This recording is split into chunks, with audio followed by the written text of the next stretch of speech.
Hey, what's going on, everybody? Shane here.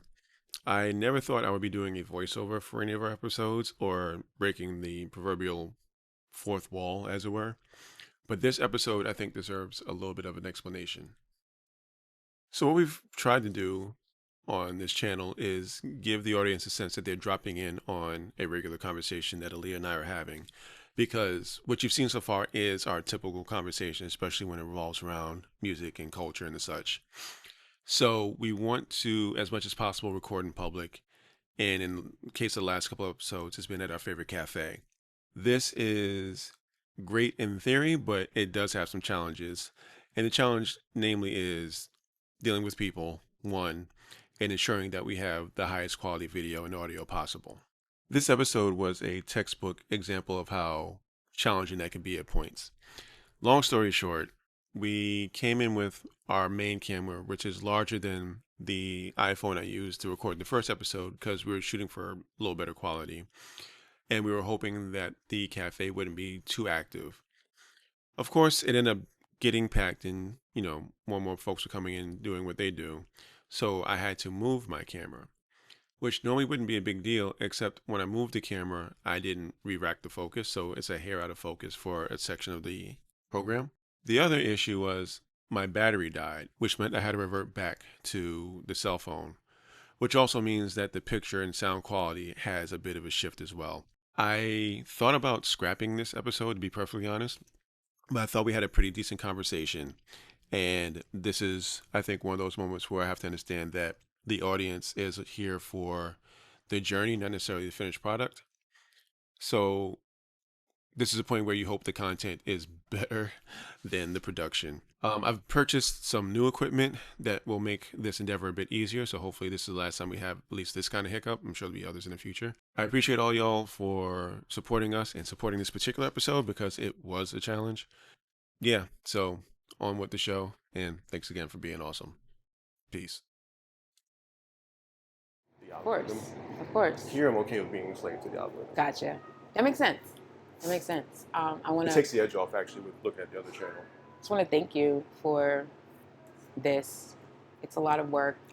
I have always said for the past 10 years, since video became a thing, I've always said all I can do is sit down and talk. Mm-hmm. And literally that's it. And normally in this space, people do different things. I'm sure Rod and Karen both do. Hi, Rod and Karen. It's our first Rod and Karen shout out. I'm sure that they both have to do stuff. I don't think either of them just slide on in and start talking. And I appreciate Rod is more the stuffer. Yeah. Mm-hmm. Rod is me in that equation. Right. And I doubt Karen is just sliding on it. Maybe. But I've always appreciated that you were able to meet me where I am and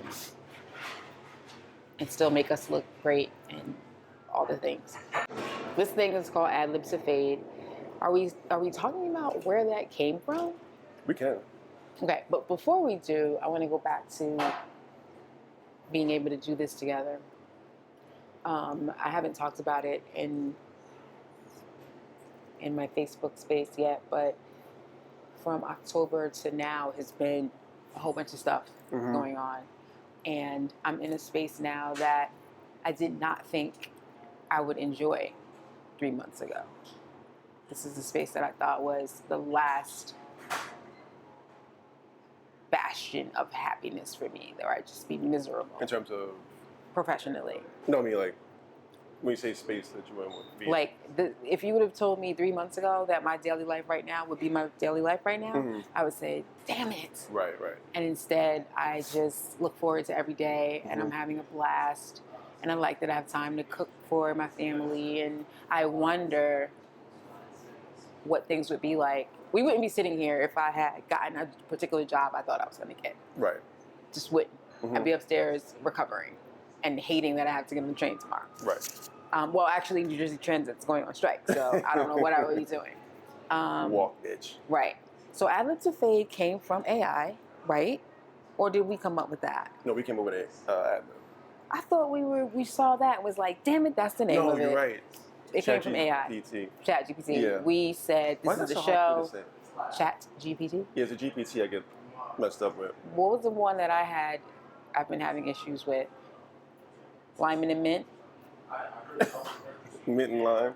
Mint and lime. Damn it. So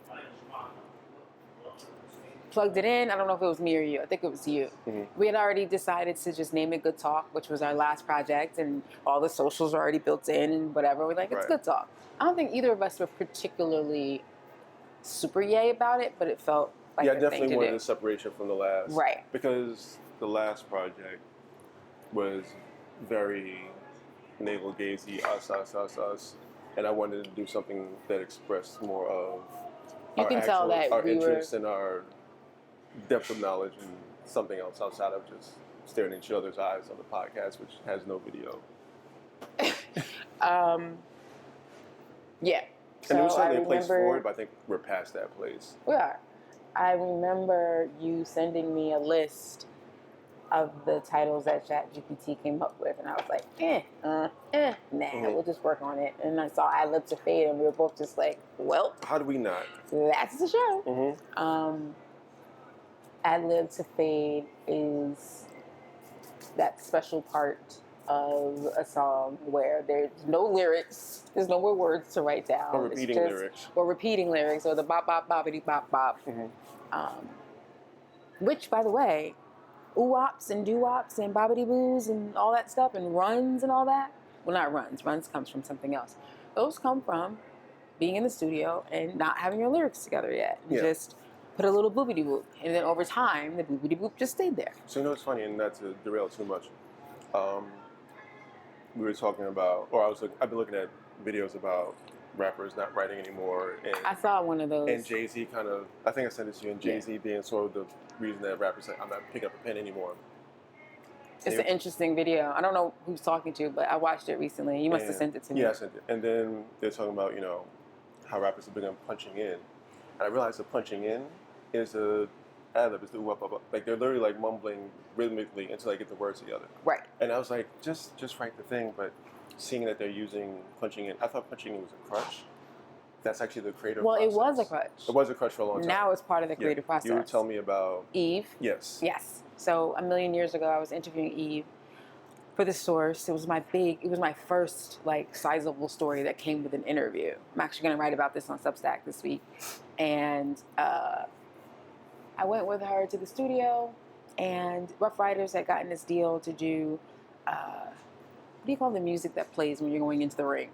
Just music that plays. Music. They were doing entrance music for the I guess then FE, whatever. No, they're doing WCW, actually. WCW, which is... It was a competitor. Oh, that's right, because they were on Sundays and Thursdays or something. I learned that from watching the documentary about... wrestling. About wrestling. Kayfabe has become my favorite word since then. I love it. So Eve and the dude from the Bronx who went to your high school, I think. Drag On. And one of the lines was Jada Kiss, just Kiss, yep.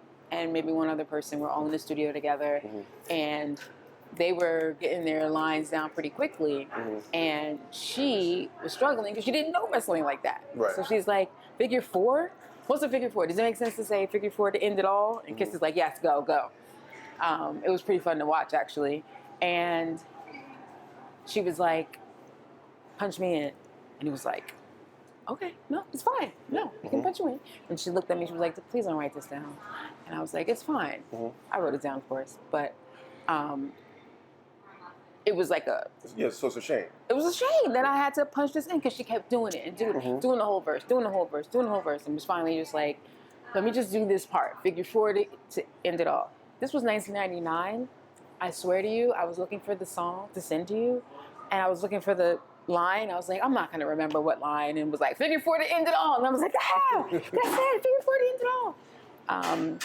So, yeah, I don't know how we got to Eve, but... No, I'm talking about ad-libs and punching in. Yes. Punching in being the modern version of the ad-lib. Correct. In terms of figuring out a song structure and rhythm. Hip-hop doesn't do ad-lib to fade. The song ends and the music might, but... So you know what's funny? I was thinking, I don't know that modern R&B even has as much ad-lib to fade as we grew up with. I think ad-lib to fade in a lot of ways is kind of going the way of the dodo. So let's think of Nas's Braveheart. At the very end, they're like, Braveheart. That's not an ad-lib to fade. That's just a fade. That's just the fade, and that's just the song. Because Braveheart was basically the hook for the chorus. Right. So you're just repeating that to the end. Right. All right, so this might not work. Yeah. I'm thinking maybe... Move it out the way. We can do what? Move it out the way. I can move it out the way if you like. Yeah, you need some more room. We knew this was contingent. Yeah, this was contingent on people being here. We don't want to get in this way. So it's too close here? Let's see. You might have to move in some.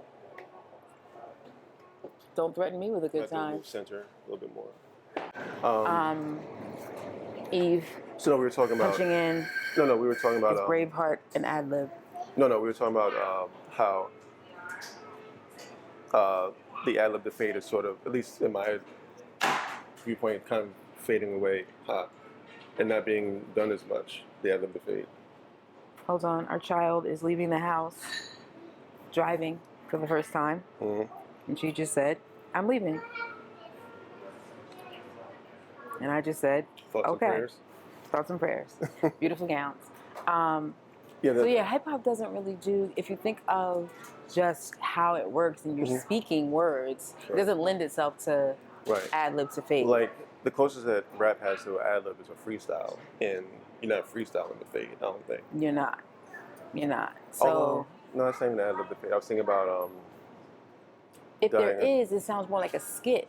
If they're like, and I said to her, like, you know, I don't know if hip hop does ad-lib to fade. I think that's a particular singing thing. Which I don't see as much. Anymore? Yeah. Well, that's because songs have to be much shorter now. So you can get more songs on per hour and get more ads. Yeah, I guess when you have a 90-second song, you have much time to be ad-lib. For sure. Sometimes I'll sing along to a song. Yesterday, randomly, I'm singing on to Whitney Houston's How Will I Know? And at the very end, the song at the real very end goes, how will I know? How will I? How will I? How will I know? And right there, ad-lib, and then that part fades off. But on the radio, it just ad-libs to fade a good 10 seconds before. It's like, how will I know? Does it matter? Kinda. I want my real end to that song. I always, as a kid, used to wonder, somebody used to wonder, like, how long were they ad-libbing? Right. Like, were they just in there for jamming for 15 minutes? Because I imagine in my head, their fade was decided after the recording, but that wasn't actually the case. They were fading out as they were singing. Like, I don't think so, Shane. At least that's how they portray in the movies. Like, they're pulling out through sliders while they're still singing. Yeah, no, I don't think that's how it worked in real time, unless you're getting to a time where you have to be conscious of how long the song is. Well, I'm also thinking about the real days. We had X amount of tape, not so much digital. No, I think it was actually the opposite. I think if you're in the studio with Stevie Wonder and he's jamming, don't slide that down. You let him finish. Yeah, if it's an hour, you let him finish, and then you decide where it's going to go. I guess it depends on who you are. If it's Luther, you think he's going to be like, oh, he's still going? Let me just go ahead and ease that out. Hell no. You let him go. I mean, then, you know, you think about a song like As. Some of Stevie's songs are all ad-libby. Yeah. What was I listening to? Ad-libby to start and ad-libby to fade. I was listening to, I think it was a Teddy Pendergrass song, and half the song was fade ad-lib. I'm sitting there with... Is it the one... Turn them off. Come on and go with me. Yes. Yeah. But that's talking, though. That's different. That's more skitty. But even then, it's like he's singing individual phrases with like big gaps in the middle. He's not just talking. He's not doing the mid. Well, he's doing both. Because on that song, he says, well, I guess that's called a remix. Because there's the one where the girl's like, I don't know. No, there's no. Yeah, I'm not talking about that. Not that one. Yeah. Okay. He's just. I'm sitting there with. I hate that version, by the way. I'm sitting there with the middle. And I'm like, I wonder what's going through her head as this song has just been playing for 6.5 minutes and no lyrics, and it's just vibe. But also in the musical theater world, you do know. Well, also for the fact that like it's a sexy time song, so you want to keep the vibe going. Of course, that's true, absolutely. And again, if it's Stevie, it's a song, so you want to keep the vibe going. Right. That's just what he does. So ad-lib comes from. I was looking it up. You had the Latin.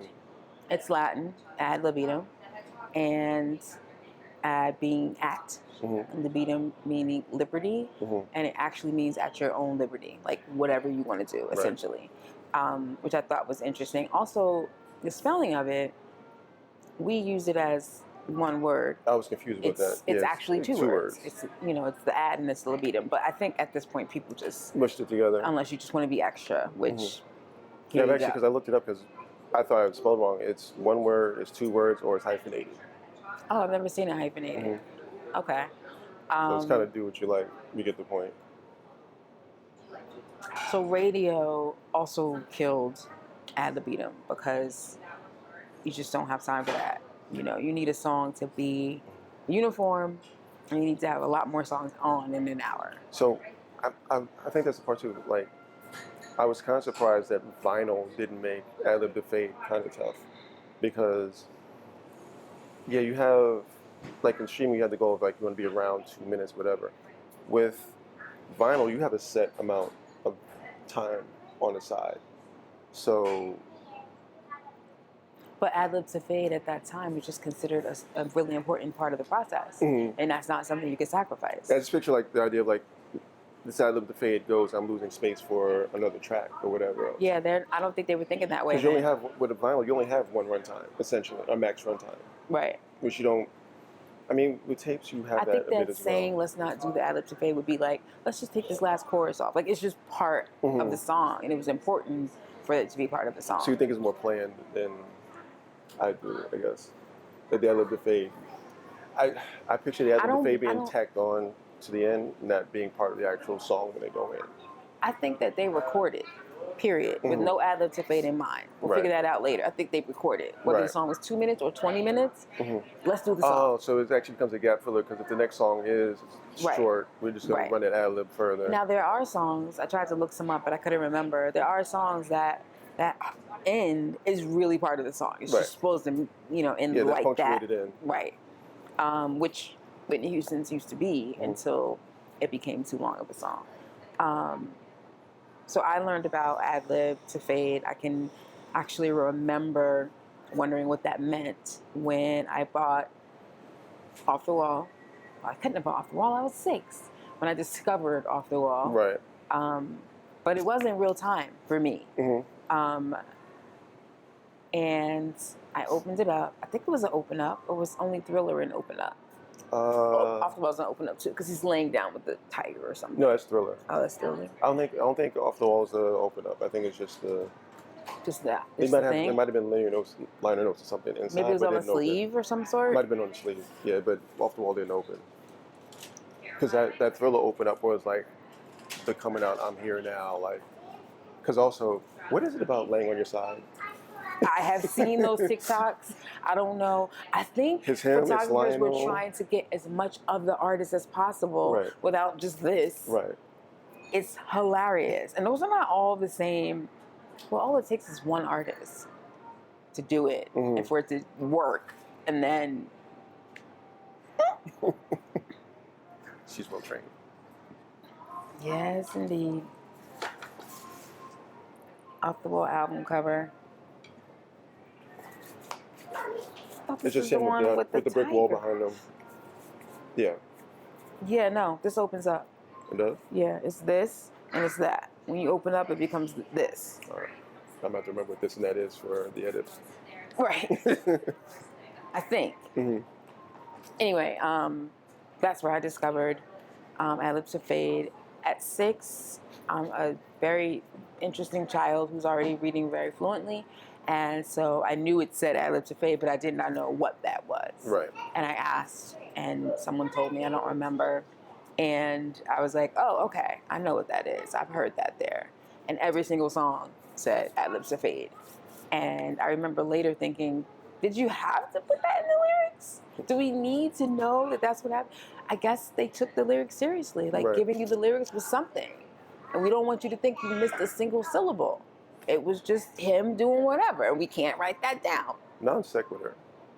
Both of us have realized that grew up hyperlexic, and which means you essentially... And you were selectively mute on top of it. Yeah.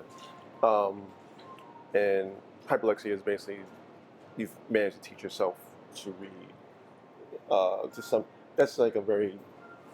No, it's not teaching. It's somehow getting the lessons without trying to. Right. So I'm wondering now, because you and I are the same, like just reading liner notes or going through liner notes, I wonder how much that contributed because we're listening to the lyrics and going along, and just wondering how much that helped us. Yeah. Put together, right. That helps. Homonyms that and all helps. the things. It probably helped you more. I didn't do that much of it, of that sort of thing. Hyperlexia is a whole nother episode. It's finally going into the DSM in 2028. I don't know, whenever the next one is coming out. And of course, it's going to be a subset of autism because not hyperlexia doesn't mean you're autistic. If you're autistic, it's like... Right. So yeah, Adlib to Fade, I discovered through Off the Wall, and I also discovered Rod Temperton at the same time because he wrote everything. And Faith Evans, hey Faith, also talked to me about her obsession with liner notes. The only way so I can pretend that I know her too. Right. Like truly obsessed. Like take all the vinyl and just like... And so in her early days of writing for Bad Boy, she would be in the studio and see somebody and be like, you did the timbali. Particularly the timbali, because I had to look up that instrument because I didn't know what that was. You played the timbali on Barbra Streisand's comeback album. And they're like... So I love it. I love the idea. You actually taught me something a while back. You can get a Grammy for liner notes. Which is... Every year, there was a moment where I was like, I'm getting it. That's my only way to get a Grammy. Work on that EGOT. Right. So my ex and I both discovered that at the same time when someone we knew was up there like, and we were like, what the hell? So we both separately would like, you got to lobby. It's usually a present for, it's like a vinyl album. I mean, a plaque. You know, you have to have done something for the artist or written about the artist a lot. It's got to be your person. Like, Faith, were there to be a best of or anything like that, I would expect that I might get that call. Right. And that's pretty much the only one. I wonder what makes one liner note better than the other to where you get an award for this. Well, yeah, if you read some of those things, some of them just come with a lot more. You can imagine. Some of them come with a lot more. I'm thinking specifically with vinyl. Like the vinyl days of liner notes. Like not so much, like CDs, you had a whole book, which is, I think, a different thing where you can be a bit more flexible and do something. I don't know if you could get a Grammy for liner notes back then. I think it started with, because the liner notes you're talking about was just pretty much listings. Yeah. But at some point, you got to be able to write about the artist. See, I imagine and it's almost always... Even with tapes, you had that fold out, that accordion. Right. But it's almost always... you're not getting no one's even getting nominated for Best Liner Notes for a debut album, per se. It's almost always greatest hits or end of the career or something like that. Right. Yeah, I've read some liner notes. Luther Vandross's best of, the liner notes were written by Arsenio Hall, which I thought was an odd choice, but it was really amazing. And it starts off, I don't know why I remember this, but it starts off talking about his girlfriend, Lena, and how they made love to Luther all the time, blah, blah, blah, and Lena. And this song reminds me of Lena and that song. And at the end it says, when we broke up, Lena stole my Never Too Much album, and fucking bitch. And it's on there. Witch. He called her a witch, not a bitch. And I just remember cackling. Those are good liner notes. Yeah, it's different. So when you want to hear from someone who truly knows this artist for context, who can tell you all the good, you want to hear a scholar of that music. Like, I can see my ex writing the liner notes for Nas's whatever Nas does. And if he wants a Grammy for him, I will stab him in his neck. And I'm not kidding, because he already has it. Anyway, I will stab him in his neck. Anyway, so Rod Temperton, I thought was black, which many people did. I thought black music was... Yeah, Rod Temperton. Yeah. Well, when I discovered his name, I didn't even know black names. His name could have been anything, and I would have thought he's black. at the time, I thought that black music was made by black people. And at 6, 7, and 8, my parents are in the nation, and my life is very black. Seeing a white person is like, oh, who's that person doing here? So my world was very black. So I assumed anyone dealing with Michael Jackson would be black. I learned later that that wasn't the case. And I know you said you didn't really know that much about what I'm about to say, but it made me think about white hands in black music. And in your case, I remember when we talked about this before. I tend to think of it from the artist side. Right. You were thinking of white artists. Rick Astley and George Michael and Blue Eyed Soul. And I'm thinking Rod Temperton. And not that there's a lot of white hands on black music, but if it's not an artist, you're not as likely to know just how deep it goes. It reminds me of James Brown recording "Say It Loud, I'm Black and I'm Proud" in like Calabasas or Malibu or somewhere, and them having to go out to get some kids to do this kid part. There's a whole episode too about kids and choirs. I think it's on the list.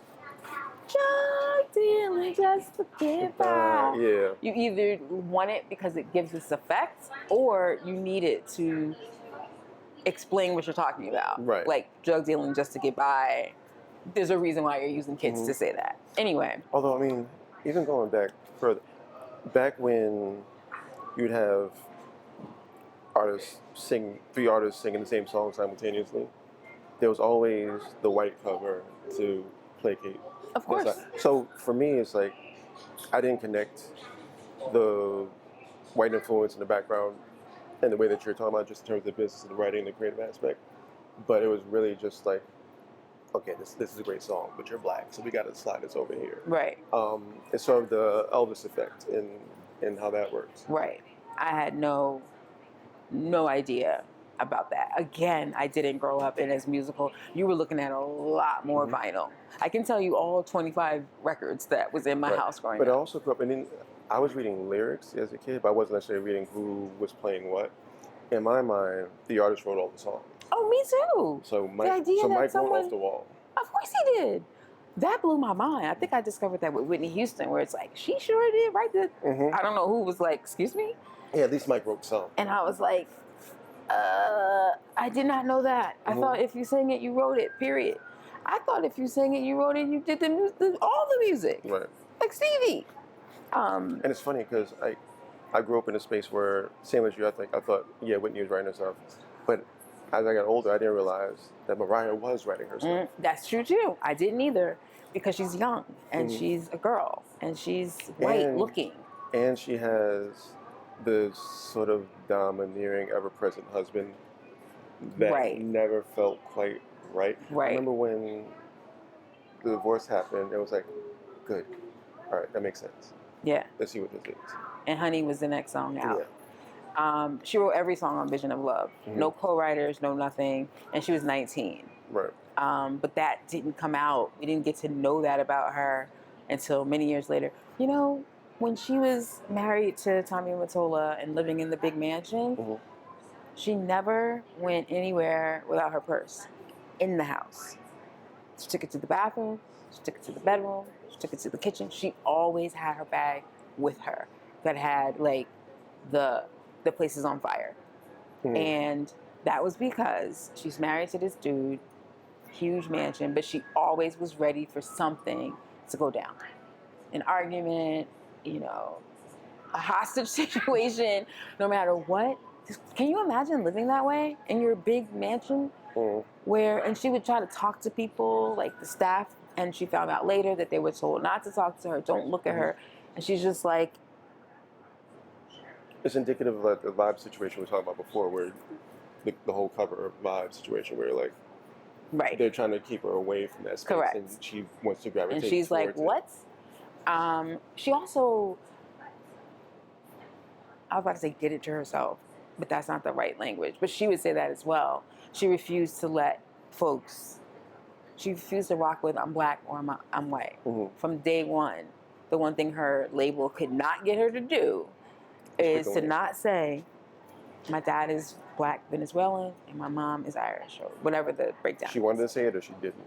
She wanted to, and she always did. In interviews, they would be like, could you just say you're Italian, please? And then there was a story about her hair. Her hair is curly, and Matola says, you need to, this is too, people might start thinking some things, so straighten it. She gets it straightened, and he says, not like that. And they're like, why? That looks like a black girl straightened. So she had to go back and make it look more, I don't know. Anyway. So surprisingly, didn't work out. Can you imagine? Jeez. I guess white hands on black music, I guess Matola would qualify as that as well. Yeah, a really heavy hand.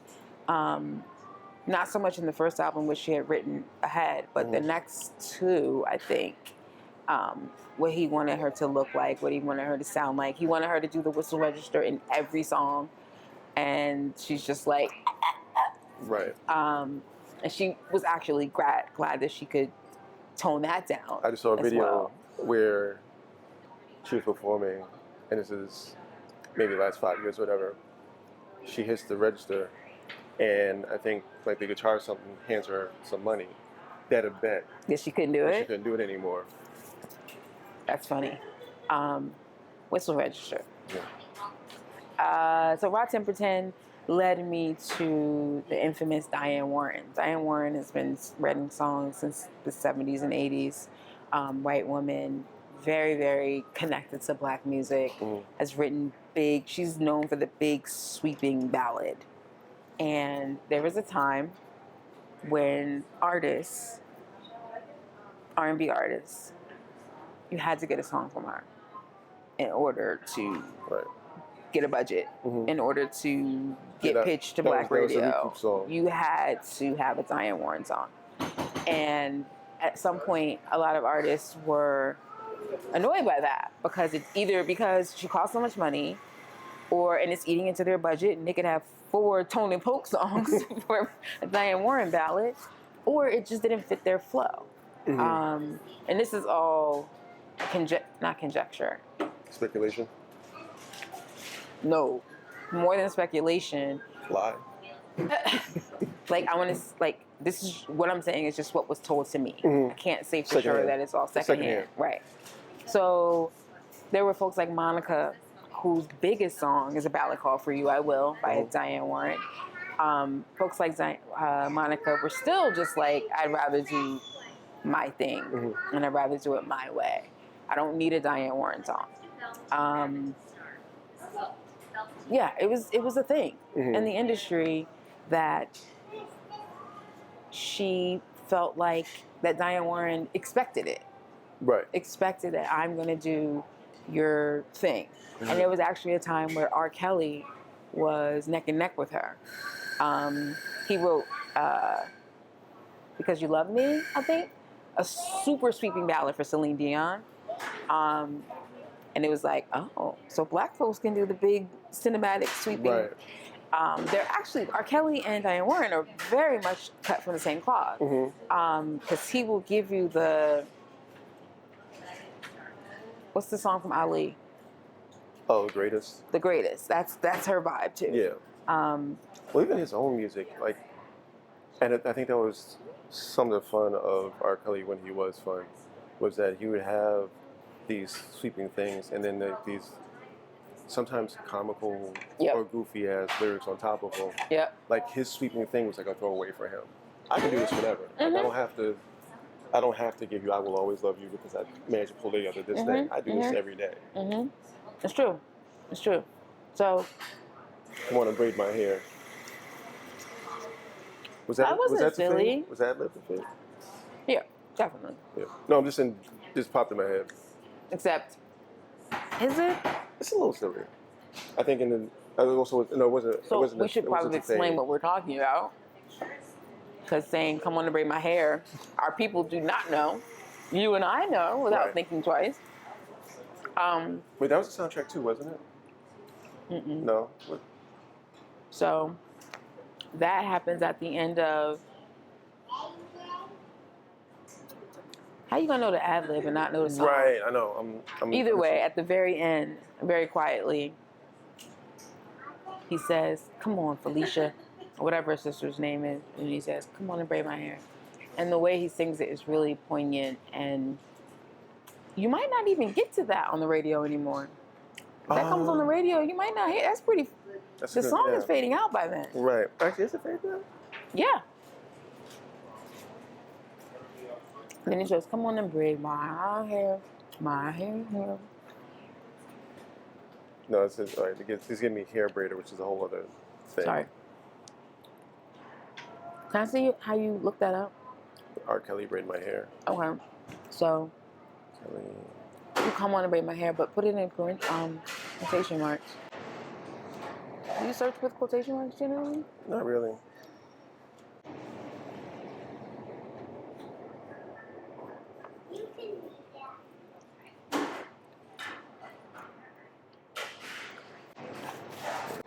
Anyway. Anywho, I think that's an ad-lib to fade. Pretty sure. But we were just talking about white handsome black music, and Diane Warren is definitely one of those people. Does it matter though? Do we care that? No. I mean, no. The soundtrack to Adlib to Fade is a young girl ad-libbing, but not fading. Not fading. Just ad-libbing. I didn't get to tell the rest of the story about James Brown recording in Calabasas or Malibu, some super white place, and singing a song that he wrote elsewhere. Right. Called "Say It Loud, I'm Black and I'm Proud," and he wants kids at the last minute. So somebody has to go outside and find some kids, and they're all white. I wish there was video for that. Can you imagine? Whoever told me that story told me that there was a time where there was video of the kids in the studio. Right. But it's long been not around anymore. But can you imagine? So now every time I hear it, I feel like I hear the glee in the kids saying something that they know is like ridiculous. What do their parents say? With their parents with them, they sound like young kids. They don't sound like teenagers. Those are kids. They're little. Yeah. I'm black and I'm proud. That's like, white hands and black music. It's like when white kids dressed up as Black Panther for Halloween. Wait, what's wrong with that? There's nothing wrong with it, but it's comical. It's comical, yes. It's something else, but I can't think of the name of it. But it's something. Yeah, it's something. So anyway, I just wanted to make sure I closed that loop.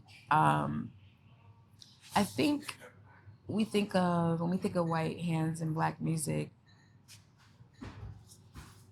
for me, it's about the writing that gives me something, not pause, but makes me think about it. Right. If you tell me you have a white trumpet player or a white percussion, anything in the band, production in general, is something about the writing part. Yeah.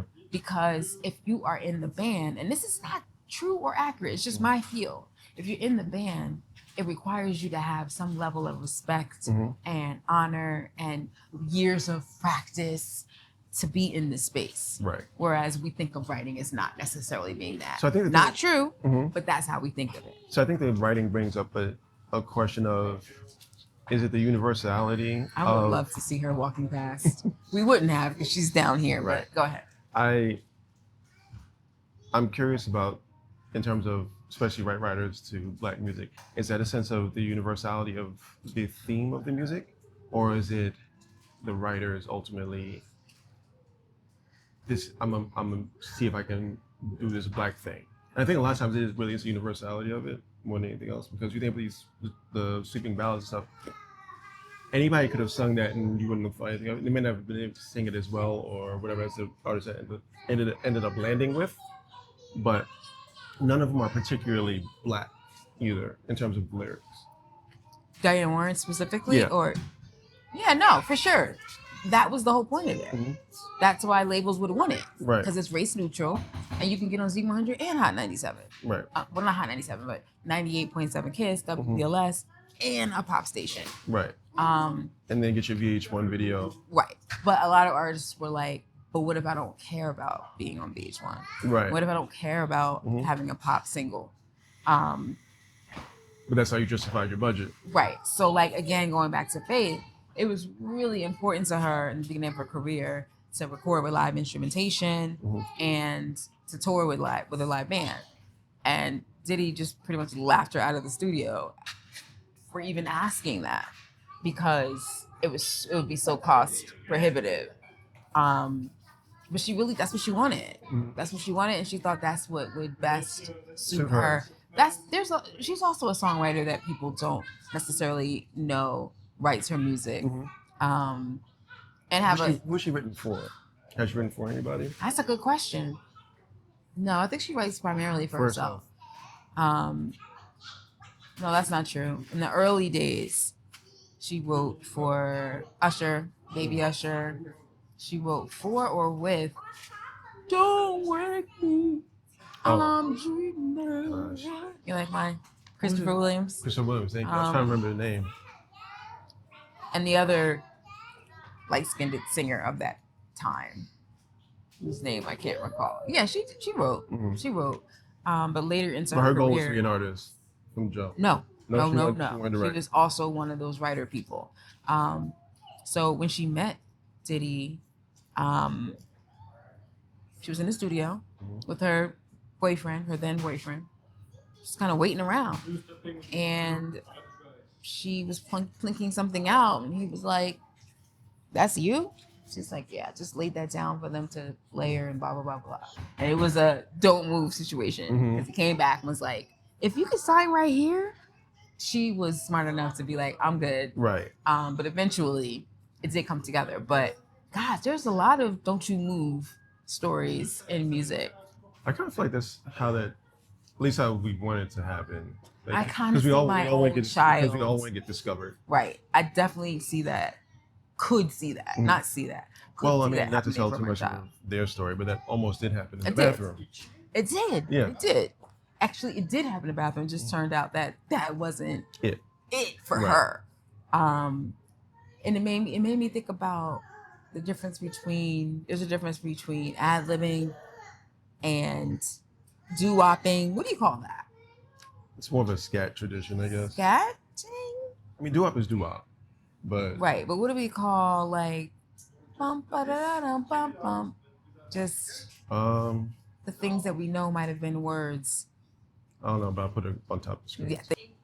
ChatGPT. I've been using it a lot, and you told me earlier how best to use it. I just wanted to show you how right you are. Right. So my thing was use it for suggestions, not necessarily looking up facts. Correct. I initially asked about Diane Warren, and because I am true nerd, I knew it was wrong when it said that Nobody's Supposed to Be Here was written by Deborah Coxman. I know for a fact it was Montel Jordan who wrote it for Patti LaBelle, who turned it down. When I asked for more white writers in Black music, I got Burt Bacharach and Hal David. We know that they were Dionne Warwick all down. But then we get Gamble and Huff out of Philadelphia. Kenny Gamble is Black, ChatGPT tells me, and Leon Huff is white. Now, ChatGPT, if you just think for a moment, Chad, somebody who's named Leon Huff. Right. Okay. Jerry Wexler, very good. Wrote lots of stuff for Aretha Franklin, Ray Charles, blah, blah, blah. Then, finally, Teddy Riley and Gene Griffin of Guy. It says here, Griffin is white. And together, they pioneered New Jackson. Thank you for reminding me. Yeah. If I wasn't as sure about my music knowledge, I'd be walking away like, did you know the guy from Guy is white? And if it wasn't for the fact that some of these are performers and I know what they look like. Right. Yeah. You know, Aaron Hall was Filipino. It's insane. It's absolutely insane. Lord. Yeah. So this has been interesting. I've had a camera change. I had to cut because I thought I was filming my elbow the whole time. We had an audience. Did I got some got a couple seconds of that for you. Yeah, If you I want gotta it. figure out if I can use that or not. I don't think I would, because they're kids. It's a little. Oh yeah, what am I thinking? Yeah. I was Maybe watching just Dad do over a here, and I quick was like, I'm little- surprised. A quick little I think face actually blur. I'll blur a face or something. Yeah. I'm saying this on camera so you don't punch me in the face. Actually, you wouldn't punch me in the face. We got a new camera on the way specifically for this. I would absolutely punch you in the face. Hmm? What is he talking about? Did you say we have a new camera on the way? I'm selling a camera, so it's a swap out. I see. That's the important part. Yeah, so this will be a bit more easy going forward. Well, I'll say this on camera. I'm getting a keyboard for my tablet, even though I said I wasn't, but I need it. Mm-hmm. If I'm not gonna have a laptop, I need a keyboard for my tablet. No, this is the. So I have to say something really ick. And you can cut it out if you want to. But I said this when I posted about the first episode, that a lot of folks who watch our stuff Mm-hmm. and engage with us, they do they like the content. They Mm-hmm. like learning about words or correcting us about words. Right. Or correcting me about words and talking about things. But I also honestly think that folks engage with us because they are members of our love story. I was talking about you before I was allowing people to see what you look like. Mm-hmm. And That's a lot of folks, that's a black woman's play. That's the. Is that a black woman playing? I thought that was just a play. I know it's specifically with black women. Like, we're gonna keep you out of my business as long as possible. That's true. We do. Yeah. We'll take the photo from here to Right. here, or cover Right. his face, Right. or like Well, this. I didn't do a lot of that. And Once then you I find out he started, doesn't exist at all. once I started posting photos of you, Mhm. they were. Right. I just didn't for Right. a minute. Yeah. And I do think people are invested in us as Mhm. a couple, and I don't mind that as much as I thought I might 5 years ago. So this is special to me, not just because we're talking about music, but because we're talking about music together. Yeah. That's it. You can cut that. Fade.